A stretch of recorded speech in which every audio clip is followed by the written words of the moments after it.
Hi, it's me again with Corel Draw tips and tricks, part three of this, figuring out how many of these stickers you can get across. And I just made us the part two, and I knew there was maybe a better way, and it is. Not so much on just this few, but if you had hundreds to do, it would really save you a lot of time. It's a macro called Duplicator by our friend Eskimo, and I will leave a link to this macro that you can download for free. Um, Eskimo is a really neat man that helps the Corel community. Anyway, there's step and repeat and array. So I'm going to go to array. I'm going to do horizontal or vertical. I'm going to go space between a half a millimeter to the right.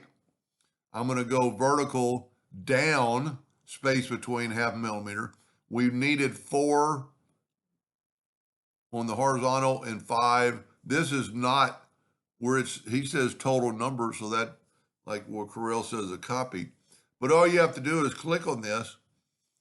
So if you had this macro saved and you had different stickers every time, this would by far be the quickest, because it made those uh, stickers fit on that page. Well, they fit on the page because I made the first one fit.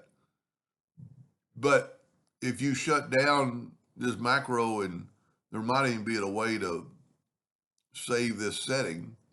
I think it's gonna save the next time you open it.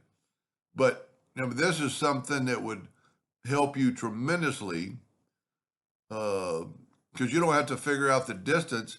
You're just telling it, I want to, half a millimeter apart. And of course, you'd have to figure out how many you could get on the page.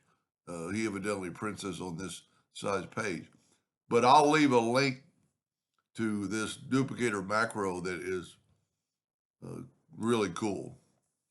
Anyway, I hope that helps somebody someday, and thank you for watching.